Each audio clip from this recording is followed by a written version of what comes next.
Ladies and gentlemen, and welcome back to another Warframe guide.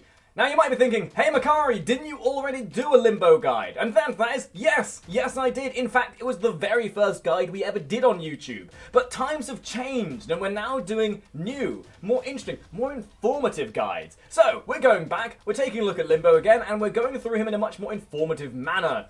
If you want a bit of a giggle and to look back at the way I used to do guides, there'll be a link probably over there somewhere or something. Anyway, go take a look at it. It's hilarious to see how much we've adapted and grown in that time. So, what is Limbo? Limbo is a control frame with a reputation of being a bit of a troll due to one reason or another. But, in the right hands, can be one of the best crowd controls in the game, with some small avenues for DPS here or there as well. Now, there have been recent changes to Limbo, I say recent, within the last year, that have made Limbo a lot more useful to a team and a lot more team virile, meaning you don't then gimp your team by using any of your abilities like you used to. Limbo in any composition will be a good asset of control, allowing your team to go about what they need to do, especially for defense missions and missions where you need to hold down a specific location. Because originally, the way Limbo used to work was his Cataclysm would cause everyone to have to not use ranged weapons because the bullets you fired would be stopped in the Cataclysm should Stasis be activated. And not many people liked that. In fact, most people really hated it and would then be dubbing Limbo as a troll because of that shenanigans. Most people who've been playing this game for more than a year or two can probably have PTSD about those sorts of things, in fact. But anyway, Limbo is an immensely good frame, and I think it's worth giving him the opportunity as a crowd control frame at the very least. And we're going to take a look at exactly what makes Limbo tick, and how to understand him to get the most out of him. Before we go into the semantics of how Limbo works and what he does, we're going to find out where he comes from. Regular Limbo comes from that long old grindy quest you get in the early stage of Warframe known as the Limbo Theorem. Again, PTSD about the complete mundane grinding that quest entailed. The Prime variant, however, comes from relics and has recently been primed, again recently within the last year. The Blueprint comes from Meso T3 and Neo M2 as an uncommon. The Neuroptics comes from an Axie L2 as a rare. The Chassis comes from Axie L3 and Neo L1 as a rare. And the Systems comes from Leaf B6 and Neo A2 as a rare. Now we're going to look at the playstyles for Limbo and the sorts of avenues you can go with him. Limbo plays in a couple of ways. Due to the fact that none of Limbo's abilities scale immensely well with power strength, you will never be playing Limbo as a DPS for the super late game, bar unless you're going for a sort of Rift Torrent, Rift Surge build using his augment. However, that's something we'll look at later. Limbo, although he has really nice wave clear using a max range Cataclysm for low levels, which is incidentally also a really good way of doing loot hoarding as well as finding loot using loot detector to break open all the caches and jazz. But because of this, anything above level 20 you will very likely suffer with killing. It'll take multiple Cataclysm to kill them, at which point you're then wasting energy and it's just an immensely wasteful time and you just don't want to do that. So using Limbo for control is more the option here. The main playstyle you'll be looking at is control, as already mentioned. There are two versions of this control playstyle. One refers to you having a team who understands your playstyle. This means that these are people who know you're playing Limbo, who understand the way he works, and then can work with his abilities. They will be fighting within your Cataclysm using a max range build, which means they will have to fight within the Cataclysm or outside of it. They can't then taper over because any enemy within the Cataclysm can't be affected by anything outside of it. This is something we'll get into later, and it sounds a bit confusing now, but you'll understand it more once we get into the abilities. Building for max range means that you're going to have a larger area to control. Anything within the Cataclysm is what you have control over.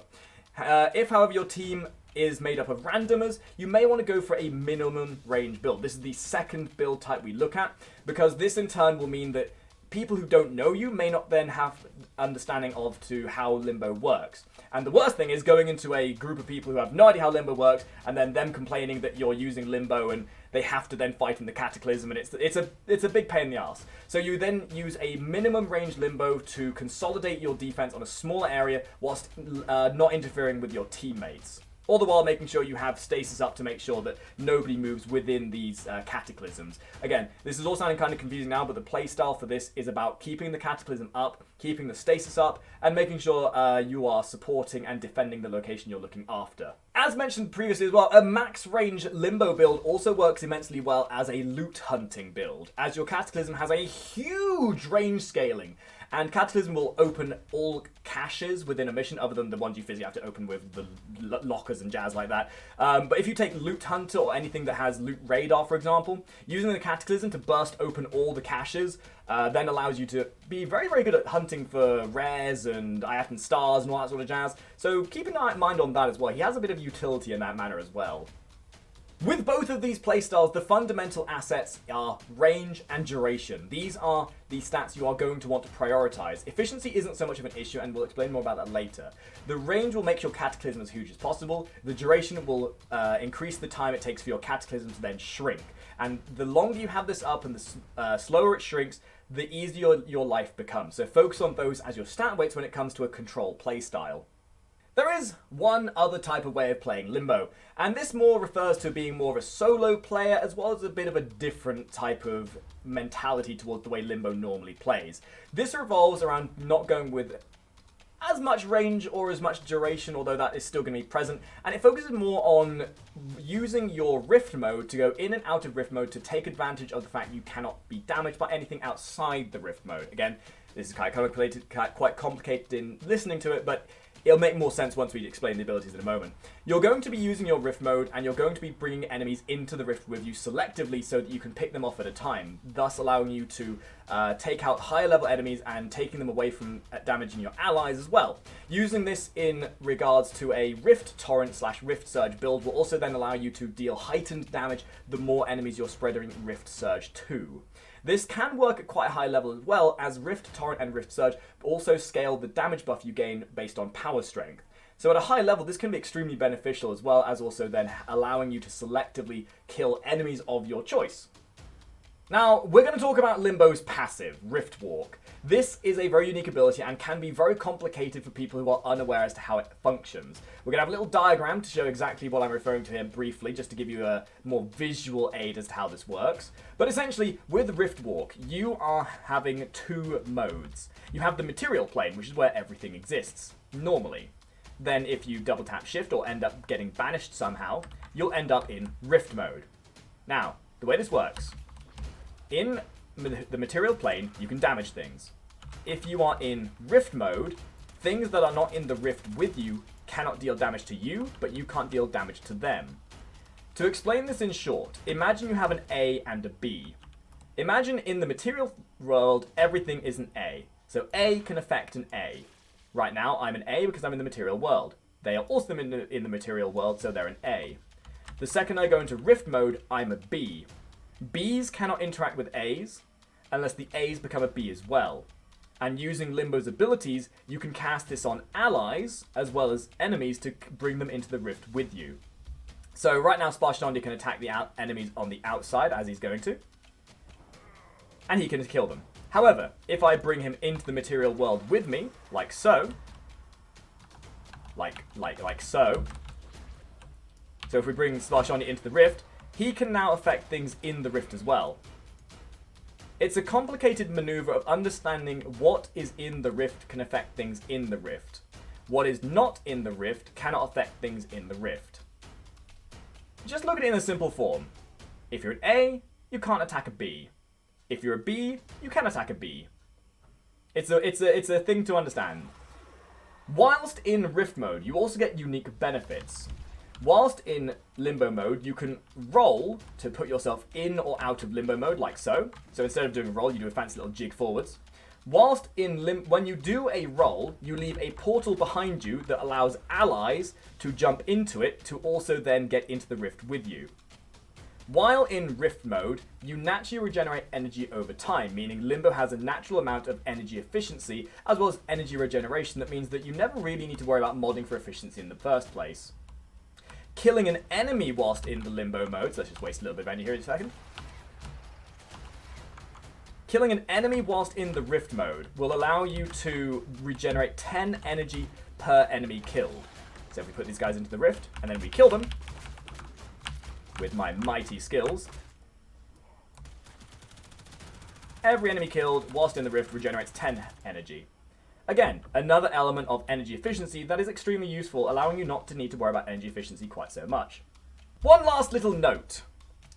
You putting your allies into Rift mode can be quite annoying, and this is also one of the reasons why Limbo has been known as a troll, because Limbo's used to put people into the Rift mode just to annoy them. However, let it be known that you can leave Limbo mode or Rift mode by double tapping shift as if you were rolling, and that will then take you out of the Rift, like so. It's quite simple. Don't let Limbos troll you, because although it is slightly annoying if people are spamming on you, you can quite easily leave it. Banish is Limbo's one. Limbo sends out a wave in front of him which will banish enemies. This is a cone of 35 meters long with a 5-meter radius at an angle. All enemies and allies caught within this wave are then banished in and out depending on the state they are in at the time. This banish lasts 25 seconds, and if Limbo is in the Rift, he can then use it to take enemies out of the Rift, for example. So again, using that mechanic of being in or out of the Rift will depend how this ability will work on different players and enemies. So allies outside the Rift, you need to be outside the Rift to put them in. You can then be in the Rift and take them out again if need be. To use this optimally, you want to line up your enemies in the correct manner. Because it's a conal ability, using this at an angle on a small amount of enemies like so would not be advisable. If you can line it up to hit more enemies in a single line, then the range will take care of itself. The length of duration on the banish is based on ability duration. The range of the banish in a cone in front is affected by range, however the width of the cone is not. Haven is Banish's augment. Haven allows you to regenerate 25% health to an ally you banish to the Rift realm. So as a bit of utility, you're then able to heal your allies, which is quite nice, especially when your allies are taking crap tons of damage for whatever reason. Limbo's 2 is called Stasis. Kind of like a timey-wimey Time Lord ability, really. All enemies affected by the Rift will freeze for 15 seconds whilst this is toggled on. Additionally, enemies' weapon fire will be held in place for the length of stasis or until 300 instances of gunfire are present, at which point the stasis will deactivate, allowing the gunfire that has been held in place to then shoot off in the direction they were facing initially. This is affected by duration, and we're going to show you how this works now. So let's just summon a bunch of butchers. This in turn will allow your allies to be able to walk around doing whatever they need to do. So if we bring out the good old butchers here. So as we go down here, they're going to make their way to us. We activate the Cataclysm to put them in the Banish realm. And now they look like beautiful statues that you are then able to go about killing at your leisure. This is how Limbo works. This is how Mafia works. This is exactly how Sparta works. This is exactly where Limbo's potency truly comes from in making sure everything within his domain no longer deals damage. A very interesting tidbit to know about Stasis is that enemies affected with status chance will then have that status chance permanently latched onto them during Stasis. So long as Stasis is active, that status chance will never stop, which will allow status proc to proc infinitely, so long as the Stasis is active. So not only does it freeze the enemy in place, but it freezes the countdown on the status duration. So using high status proc weapons can be extremely beneficial when using Stasis. Rift Surge is Limbo's 3. Limbo produces a surge of Rift energy in a 25-meter radius around him, charging all Rift-bound enemies in range for 25 seconds. Surged enemies that leave the Rift plane will discharge their Rift energy, ending their surge and resulting in a radial banishment. Enemies whose surge is discharged from the material-bound enemies within 5 meters are forced into the Rift plane for 18 seconds. In turn, this is essentially a way of allowing your banish to spread to enemies, as well as also then allowing you to stasis them should you wish, like so. Killing these enemies will also transfer the charge of the Rift Surge to another enemy within 25 meters who is in the material plane. Enemies banished by the effect of Rift Surge will be knocked down and take 300 impact damage. Surge and banish duration of the Surge effect are affected by ability duration. The Surge banish range and the transfer range is affected by ability range. The damage of this, however, is not affected by anything, so again, a good sign of a lack of cohesion of power strength. Rift Torrent is Rift Surge's augment. This is a very lovely augment that allows you to gain a damage buff whilst you are in Rift mode. As many enemies are affected by Rift Surge, it will give you a damage buff based on the amount of affected enemies by Rift Surge. The more enemies, the bigger the buff becomes. This, in turn, is also then affected by Power Strength. So modding for Power Strength will then make you deal even more damage based on the amount of enemies you kill.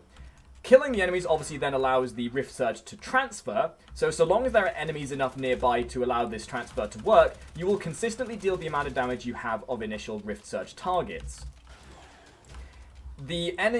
As you're killing the enemies though, and as you start running out of enemies, this buff will obviously then start falling off, which means you need to keep a consistent amount of enemies that are affected by Rift Surge, so that Rift Torrent will then keep you with your damage up. Bearing in mind this damage buff does not work whilst you are outside of the Rift mode, so this again is unique to a playstyle that doesn't correspond with the control style that Limbo normally comes with. Which is why I mentioned earlier when I said using the Rift Torrent and Rift Surge as a specific playstyle is going to be more relative to a different solo/DPS playstyle that can essentially work quite well at high levels, especially seeing as you can get this buff to scale infinitely based on the amount of enemies you have around you. Limbo's 4 is Cataclysm. Limbo summons a gigantic bubble, forming a sphere of energy with an initial radius of 16 meters centered around the location of his aiming reticle over an unrestricted range. The sphere will continuously shrink over the duration of 30 seconds to a final radius of 5 meters before collapsing on itself. The things to bear in mind with this is that this does act as a banish. Anything within the bubble is banished, anything outside the bubble or anything that then goes from inside to the outside of the bubble is then unbanished. So use it as a point of reference. Anything in the bubble is a B, anything outside the bubble is an A. You activating Stasis whilst within this will then obviously freeze anything as well, acting as a good form of synergy, and this in turn acts as Limbo's control. Nullifiers will subsequently also nullify the bubble, so against Corpus this might be slightly inefficient, but still acts as a good form of control should there not be any nullifiers. The initial casting radius of this ability is based on your ability range. The duration in which it shrinks, or the rate in which it shrinks, is based on ability duration. So building more duration will cause it to shrink slower. This ability does need some warning, however, and this is the ability why a lot of players don't like Limbo. By using this, you're essentially forcing your allies, in order to fight the enemies within the bubble, will then need to be in the bubble with you. Not many players will want to do this in a pub group, or at least not initially, unless they know how Limbo works. So to be courteous to your allies, going for a minimum range build to make the bubble smaller and consolidate onto a smaller target is much more friendly to a player group that may not know you or what Limbo does. A extremely important word of warning.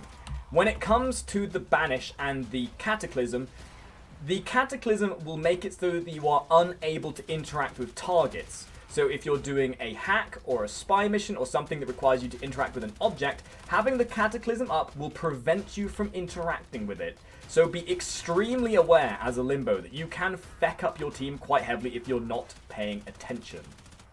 However, something to note is that your operator is not affected by Banish. So whilst you are in the Cataclysm, or whilst everyone else is banished, if you jump into operator mode, you're technically not in a banish mode, so you can then use your operator to still interact with the objects and run around freely as if he was a free little boy on a meadow somewhere, going about his business. The augment for Cataclysm is called Cataclysmic Continuum. This augment will increase the duration of Cataclysm by 1 second for each enemy killed, allowing you to lengthen the time of your Cataclysm. This, however, will not go above the initial duration of your Cataclysm, so if you have a max duration on your Cataclysm of 55 seconds, killing enemies will not exceed that 55-second mark, so should you end up killing more than enough to get to that point. Now we're going to take a quick look at the builds. A good Limbo player can stay alive regardless of build. However, when it comes to the way you build, you're going to be focusing on duration and range for the most part. Now, some things to keep in mind. Corrosive projection is not advisable as it interacts weirdly with the Rift, and you're much better off taking something else. Energy Siphon would be my suggestion, so you can have even better energy efficiency, but that's entirely down to you. In terms of this build, this is a max range build to make use of the biggest Cataclysm possible, allowing it to shrink at the slowest rate possible as well. Now, there are some things you can swap around with here, but the fundamentals of this, natural talent on any build that focuses on Cataclysm is almost a must, because the cast speed of Cataclysm is abysmal. It takes forever to cast, so having that is really, really useful. In terms of your duration, you want as much as possible, and then as much range you can balance with that as well. When it comes to the combination of duration over range, people will more often than not focus on duration, as the range will sacrifice for the duration, and the duration can often keep your bubble up longer, which in most cases is more useful. However, play to the style you think works best. In terms of the defensive capabilities here, again, a good Limbo player can stay alive regardless, making use of the Cataclysm, and because this is a max range build, you have a much area you have control over that you can determine whether you'll take damage or not.